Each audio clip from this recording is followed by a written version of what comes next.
What's up? I have not uploaded to this channel in quite some time. At least 8 years. I have missed talking about movies, about games, about music. And what I really wanted to do was talk about some of my favorite films from the last year. And to be honest, pretty good year.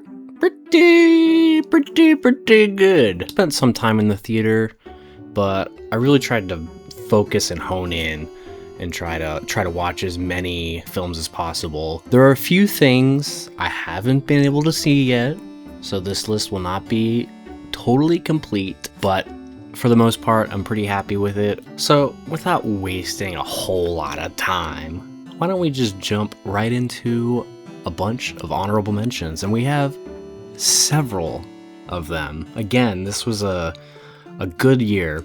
And I'm curious in retrospect if it's going to feel the same way, because going back and looking at the lists I've made over this past few years, and in the moment, I feel like it's a good year. And then looking back, I'm like, maybe it wasn't. So I'm curious in retrospect how I'm going to feel about this one. So let's get right to it with some honorable mentions. See You Soon. Avatar, Fire and Ash, J. Kelly, Ephus, Nouvelle Vague, Blue Moon, No Other Choice, Surat, Sentimental Value, If I Had Legs, I'd Kick You, Begonia, Sorry Baby, Left-Handed Girl. I wish there was a little more time to talk about those ones, but they didn't quite crack the top 10. I'm not going to make you sit here for 20 minutes and listen to me ramble, so why don't we just jump into our number 10. Wake Up Dead Man surprised me a bit. I went and saw Knives Out in the theater when it first came out, and it didn't really love it. Subsequently, over the years, I've rewatched it and come to really enjoy it. I never saw Glass Onion, and most of that had to do with I didn't care about the setting, I didn't care about some of the actors in it. Wake Up Dead Man seemed like it was back to a setting and some actors that I thought was kind of interesting. It takes place in the church, which I always find fascinating. I always find questioning of faith very curious and very intriguing. Benoit Blanc is one of the more interesting characters we've gotten in several years. Josh O'Connor is really great. I always like seeing everything that he does. And then the supporting cast is really superb. You've got Andrew Scott, Glenn Close, Josh Brolin, who's actually pretty, he's a main part of it. Jeremy Renner, Kerry Washington, Kaylee Spaney, Mila Kunis pops up, Jeffrey Wright, Thomas Hayden Church. There's a ton of people in this. And I just found the mystery not quite as interesting as the back and forth between logic and faith. What these films do is kind of build up the mystery and then reveal it in long-winded exposition, which isn't entirely my favorite part, but it's the journey that I think is most interesting. And I think this has a couple of the funniest moments of the year, one including an organ and one including a staircase, and I just find it to be like a quirky, silly whodunit in an interesting setting with interesting characters. And I think the dynamic between Daniel Craig and Josh O'Connor is really fascinating. I think they're really good together. It's the best pairing that Benoit Blanc has had in the series so far. Yeah, I think the way it questions mortality and faith, it does it in a way that made me think. Oh, and then also I watched Glass Onion after this, and I hated it, so I was right. Number 9. No. Bit of a divisive film, but what else can you expect from Ari Aster? I'm a fan. I think Hereditary is one of my favorite horror films ever. Beau is Afraid, I think, is underappreciated, and on a personal level works really well. Midsommar is the one I just cannot get into. I haven't been able to. Eddington, I liked from the start, and I feel like in years to come, this may have a reassessment, and I think some people may see it. Some of the things that happen in this movie are already happening in real life, and I feel like soon it may have a reassessment, and people may start to understand what it was really trying to be, which on the surface feels like two sides pitted against each other to distract from the bigger issues, which, let's be honest, that's what happens. And that's what's going on right now. So I think as a real life text, I think it really works. And as a bit of an Ari Aster nightmare, it also works. There are some moments in this that just like it's like nightmare stuff. Like it's weird. If you're not bogged down by the sided politics of it, the culture war aspect of it, you'll understand that there's greater evils out there, more powerful, rich people out there that are pulling the strings, that are trying to divide us with stupid things. And we take the bait all the time. And I think because of that, people miss the point of this. Number 8.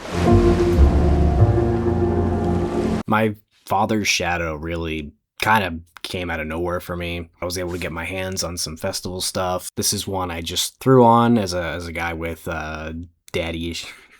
As an enjoyer of Sope Dorisu from his house, I wanted to give this a shot, and it's powerful stuff. I always try to put myself in a position of other people, other cultures, try to understand, and Nigeria is a culture and a country that I am very unfamiliar with, especially their political and economic problems, and this was just a glimpse into what it is and what it's been. Some of the stuff in this is very, very upsetting. And the climax, when it comes around, you feel pissed. It really makes you question, what's the point of anything if rules can't be followed, if the voice of the people can't be heard? But beyond that, this had one of the most...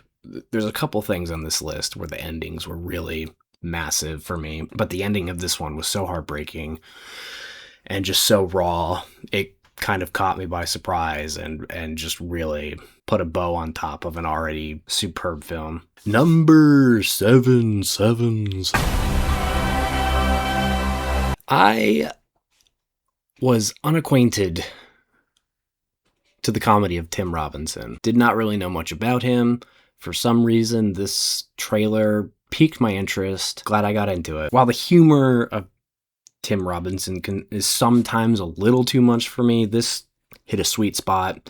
I think that he is superb in this. I think Paul Rudd is back to the Paul Rudd that we know from the days of Wet Hot American Summer and his early comedies. Couldn't believe that Kate Mara was in this. I just wondered what she'd been up to for all these years. And I just think the offbeat comedy really worked. There's some moments in this that just, I was laugh out loud, dying laughing. There's just moments of batshit surrealness and silliness. In the end, it asked the question of, are we okay? I just found this to be right up my alley. Number 6. This one's a documentary. And it's a documentary that I knew I'd like. I mean, if you know anything about me, you know that Pee-wee's Big Adventure is one of my favorite movies of all time.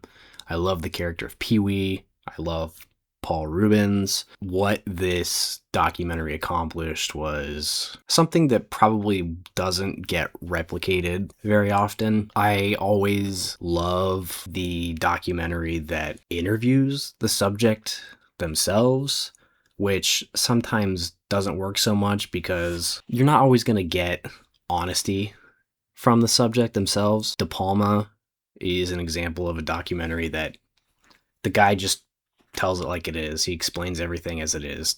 This one is the same example of that. Paul Reubens explains everything as it is. It was obviously conducted while he was still alive.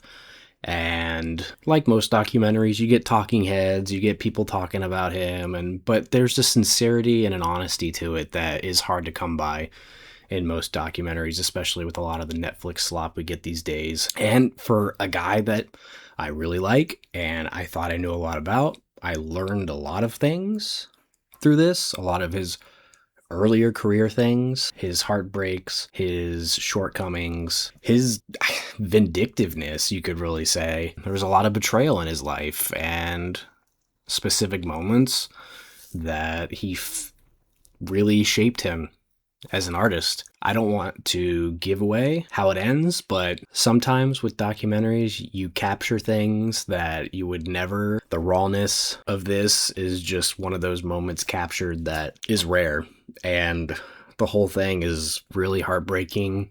He finally puts to bed the myths around him as a person in his personal life, and I think as a portrait of an artist, it's about as good as it gets. Number 5. I was not really familiar with Jafar Panahi before this. Learning more about him, what a guy. What a brave fucking guy. It's the story of an auto mechanic from Azerbaijan who was imprisoned and tortured by Iranian soldiers.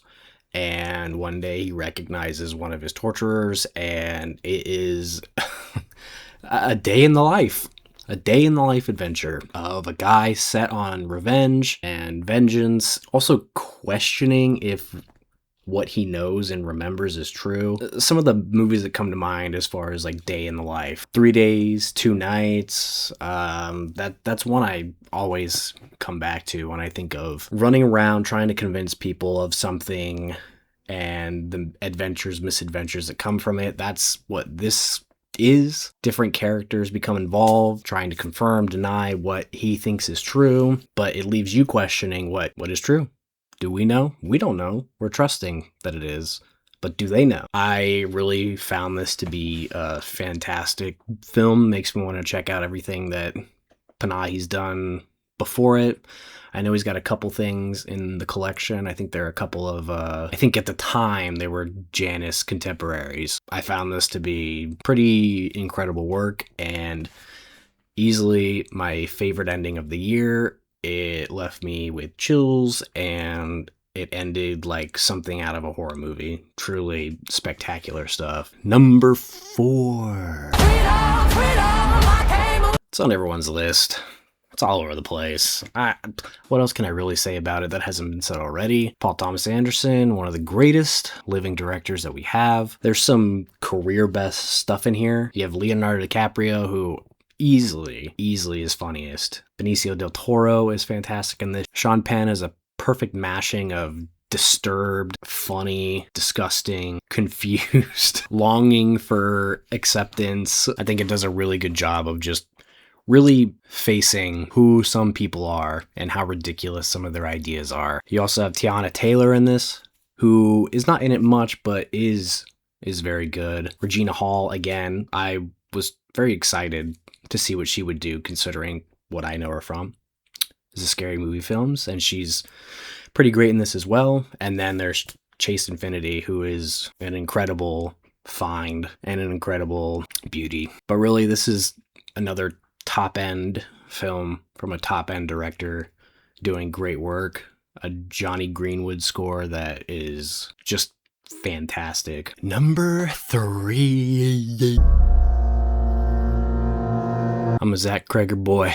I really liked Barbarian the first time I saw it. Subsequent viewings, I liked it even more. I'm the train conductor on the Get Barbarian a physical release train, and I'm hoping one day we get that. But Weapons, probably top 2 most anticipated films of the year. I just thought the trailer looked incredible. Thought it would go one way, ended up going a different way. But from the opening with the George Harrison song Beware of Darkness, it just transports you into this weird, strange, darkly funny world, which is to be expected from one of the whitest kids you know. Another train that I'm conducting is the Get Amy Madigan and Oscar train. I think she does incredible stuff here.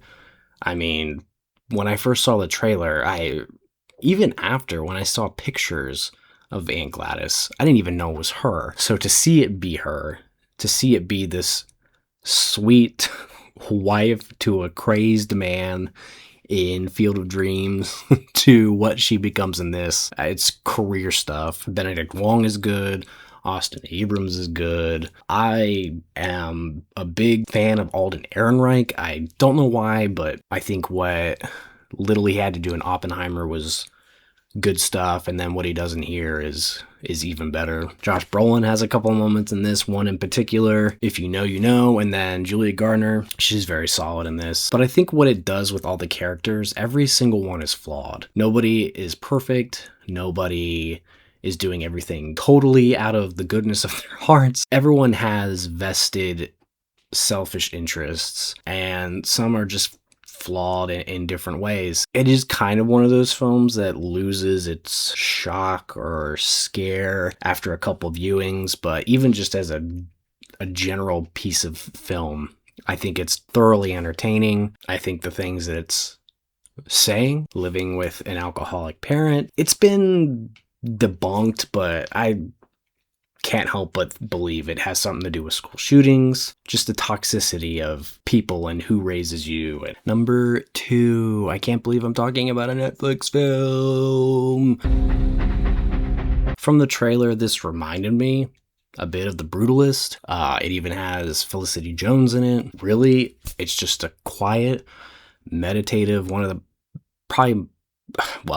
the most beautifully shot films of the past several years. Joel Edgerton gives probably my favorite performance he's given. He's very good in this.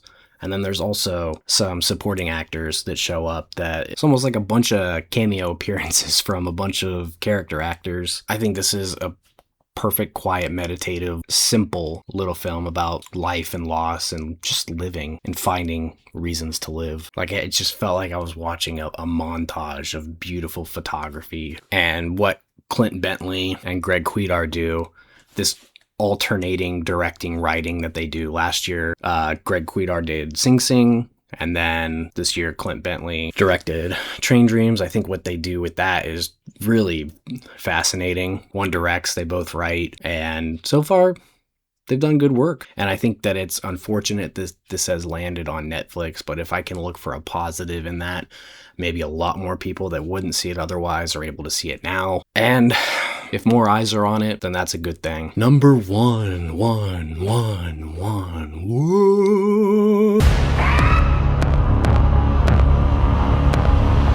I mean, can you believe it?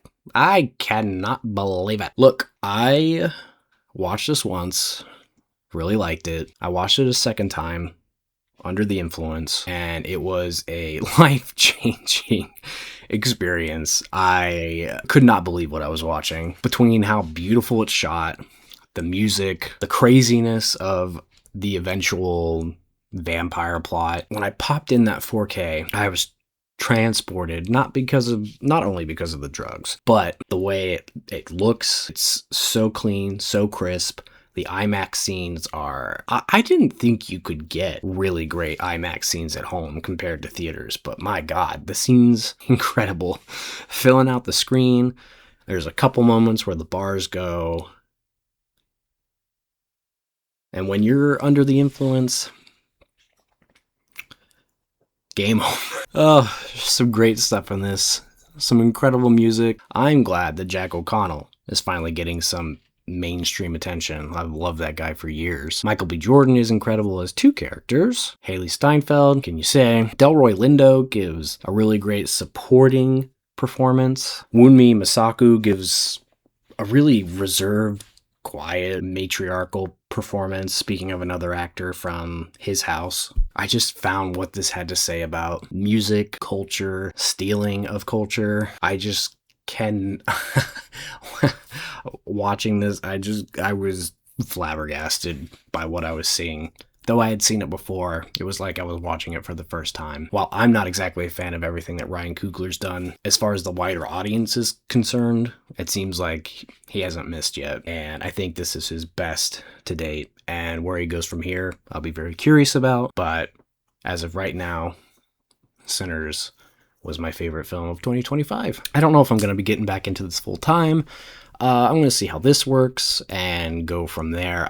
If I do, I have some ideas for some things. I may just keep the name, but I will not be doing anything exclusively movies. I would also want to talk about video games. I've got an idea for a video where I go through a whole year of my backlog and see what kind of progress I can make.